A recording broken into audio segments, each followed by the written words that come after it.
Hello, March 20th of the 365 workout. We're going to pick up at 1 Samuel chapter 4, verse 12. Then a man of Benjamin ran from the battle line the same day, and came to Shiloh with his clothes torn and dirt on his head. Now when he came, there was Eli sitting on the seat by the wayside watching, for his heart trembled for the ark of God.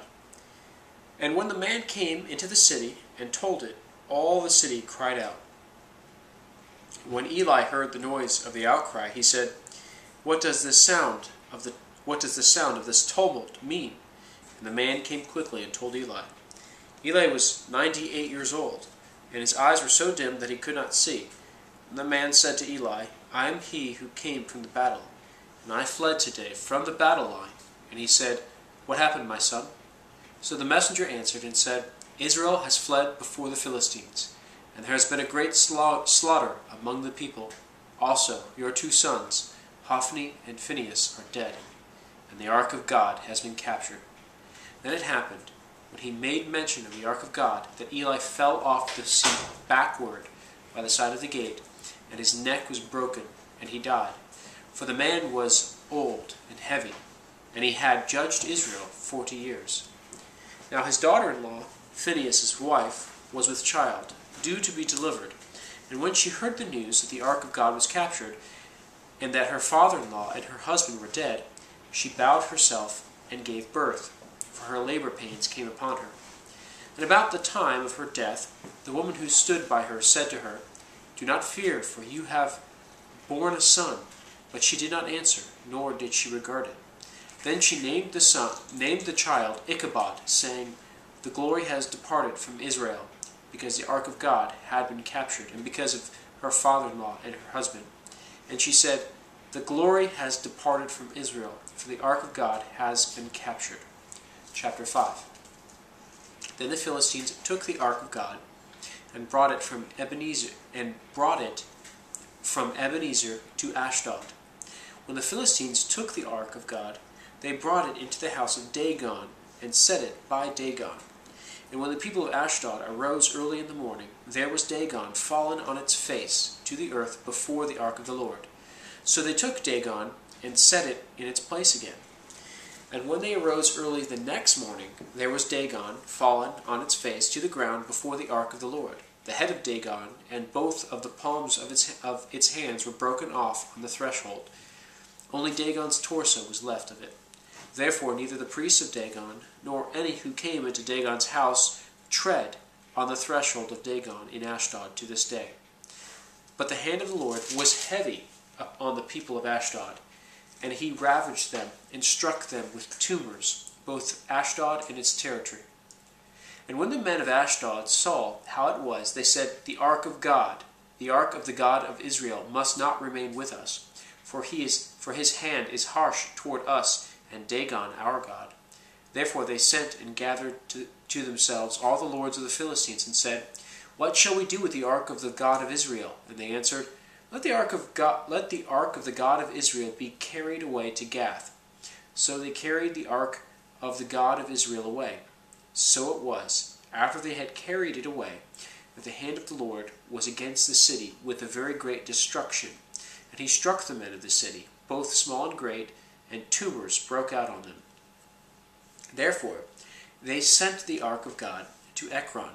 So it was, as the ark of God came to Ekron, that the Ekronites cried out, saying, They have brought the ark of the God of Israel to us, to kill us and our people. So they sent and gathered together all the lords of the Philistines, and said, Send away the ark of the God of Israel, and let it go back to its own place, so that it does not kill us and our people. For there was a deadly destruction throughout all the city. The hand of God was very heavy there, and the men who did not die were stricken with tumors, and the cry of the city went up to heaven. Chapter 6. Now the ark of the Lord was in the country of the Philistines 7 months. And the Philistines called for the priests and the diviners, saying, What shall we do with the ark of the Lord? Tell us how we should send it to its place. So they said, If you send away the ark of the God of Israel, do not send it empty, but by all means return it to him with a trespass offering, Then you will be healed, and it will be known to you why his hand is not removed from you." Then they said, "What is the trespass offering which we shall return to him?" They answered, 5 golden tumors and 5 golden rats, according to the number of the lords of the Philistine. For the same plague was on all of you and on your lords. Therefore you shall make images of your tumors and images of your rats that ravage the land, and you shall give glory to the God of Israel. Perhaps he will lighten his hand from you, from your gods, and from your land. Why then do you harden your hearts as the Egyptians and Pharaoh hardened their hearts? When he did mighty things among them, did they not let the people go, that they might depart? Now therefore, make a new cart, take 2 milk cows, which have never been yoked, and hitch the cows to the cart, and take their calves home away from them. Then take the ark of the Lord, and set it on the cart, and put the articles of gold, which you are returning to him as a trespass offering, in a chest by its side. Then send it away, and let it go. And watch, if it goes up to the road, to its own territory, to Beth-Shemesh, then he has done us this great evil. But if not, then we shall know that it is not his hand that struck us, it happened to us by chance. Then the men did so. They took 2 milk cows, and hitched them to a cart, and shut up their calves at home. And they set the ark of the Lord on the cart, and the chest with the gold rats and the images of their tumors. And the cows headed straight for the road to Beth-Shemesh, and went along the highway, lowing as they went, and did not turn aside to the right hand or the left. And the lords of the Philistines went after them to the border of Beth-Shemesh. Now the people of Beth-Shemesh were reaping their wheat harvests in the valley, and they lifted their eyes and saw the ark, and rejoiced to see it. Then the cart came into the field of Joshua of Beth-Shemesh, and stood there. A large stone was there. So they split the wood of the cart, and offered the cows as burnt offering to the Lord. The Levites took down the ark of the Lord, and the chest that was with it, in which were the articles of gold, and put them on the large stone. Then the men of Beth-Shemesh offered burnt offerings, and made sacrifices the same day to the Lord. So when the 5 lords of the Philistines had seen it, they returned to Ekron the same day. These are the golden tumors which the Philistines returned as a trespass offering to the Lord: 1 for Ashdod, 1 for Gaza, 1 for Ashkelon, 1 for Gath, and 1 for Ekron. And the golden rats, according to the number of all the cities of the Philistines, belonging to the 5 lords, both fortified cities and country villages, even as far as the large stone of Abel, on which they set the ark of the Lord, which stone remains to this day in the field of Joshua of Beth-Shemesh. Then he struck the men of Beth-Shemesh, because they had looked into the ark of the Lord. He struck 50,070 men of the people, and the people lamented, because the Lord had struck the people with a great slaughter. And the men of Beth-Shemesh said, "Who is able to stand before this holy Lord God, and to whom shall it go up from us?" So they sent messengers to the inhabitants of Kirjath-Jearim, saying, "The Philistines have brought back the ark of the Lord. Come down and take it up with you." Chapter 7. Then the men of Kirjath-Jearim came and took the ark of the Lord, and brought it into the house of Abimenab on the hill, and consecrated Eleazar his son to keep the ark of the Lord. So it was that the ark remained in Kirjath-Jearim a long time. It was there 20 years, and all the house of Israel lamented after the Lord. Then Samuel spoke to all the house of Israel, saying, "If you return to the Lord with all your hearts, then put away the foreign gods and the Ashtoreths from among you, and prepare your hearts for the Lord, and serve him only, and he will deliver you from the hand of the Philistines." So the children of Israel put away the Baals and the Ashtaroths, and served the Lord only. And Samuel said, "Gather together all Israel to Mizpah, and I will pray to the Lord for you." So they gathered together at Mizpah, drew water, and poured it out before the Lord, and they fasted that day. And the Lord and said there, "We have sinned against the Lord. and Samuel judged the children of Israel at Mizpah. Now when the Philistines heard that the children of Israel had gathered together at Mizpah, the lords of the Philistines went up against Israel. And when the children of Israel heard it, they were afraid of the Philistines. So the children of Israel said to Samuel, "Do not cease to cry out to the Lord for our God for us, that he may save us from the hand of the Philistines." And Samuel took a suckling lamb, and offered it as a whole burnt offering to the Lord. Then Samuel cried out to the Lord for Israel, and the Lord answered him. Now as Samuel was offering up the burnt offering, the Philistines drew near to battle against Israel. But the Lord thundered with a loud thunder upon the Philistines that day, and so confused them that they were overcome before Israel.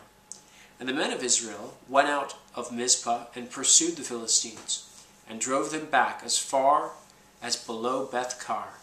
Then Samuel took a stone and set it up between Mizpah and Shen, and called its name Ebenezer, saying, "Thus far the Lord has helped us." So the Philistines were subdued, and they did not come any more into the territory of Israel. And the hand of the Lord was against the Philistines all the days of Samuel. Then the cities which the Philistines had taken from Israel were restored to Israel, from Ekron to Gath, and Israel recovered its territory from the hands of the Philistines. Also there was peace between Israel and the Amorites. And Samuel judged Israel all the days of his life. He went from year to year on a circuit to Bethel, Gilgal, and Mizpah, and judged Israel in all those places. But he always returned to Ramah, for his home was there. There he judged Israel, and there he built an altar to the Lord. Chapter 8. Now it came to pass, when Samuel was old, that he made his sons judges over Israel. The name of his firstborn was Joel, and the name of his second Abijah. They were judges in Beersheba. But his sons did not walk in his ways. They turned aside after dishonest gain, took bribes, and perverted justice. Then all the elders of Israel gathered together and came to Samuel at Ramah, and said to him, "Look, you are old, and your sons do not walk in your ways. Now make us a king to judge us, like all the nations." But the thing displeased Samuel when they said, "Give us a king to judge us." So Samuel prayed to the Lord, and the Lord said to Samuel, "Hear the voice of the people in all that they say to you. For they have not rejected you, but they have rejected me, that I should not reign over them, according to all the works which they have done since the day that I brought them up out of Egypt, even to this day, with which they have forsaken me, and served other gods, so they are doing to you also. Now therefore heed their voice. However, you shall solemnly forewarn them, and show them the behavior of the king who will reign over them." So Samuel told all the words of the Lord to the people who asked him for a king. And he said, "This will be the behavior of the king who will reign over you. He will take your sons, and appoint them for his own chariots, and to be his horsemen, and some will run before his chariots. He will appoint captains over his thousands, and captains over his 50s. He will set some to plow his ground and reap his harvest, and some to make his weapons of war and equipment for chariots. He will take your daughters to be perfumers, cooks, and bakers. And he will take the best of your fields, your vineyards, and your olive groves, and give them to his servants. He will take 1/10 of your grain and your vintage, and give it to his officers and servants. He will take your male servants and your female servants, your finest young men, your donkeys, and put them to his work. He will take 1/10 of your sheep, and you will be his servants. And you will cry out in that day because of your king, whom you have chosen for yourselves, and the Lord will not hear you in that day."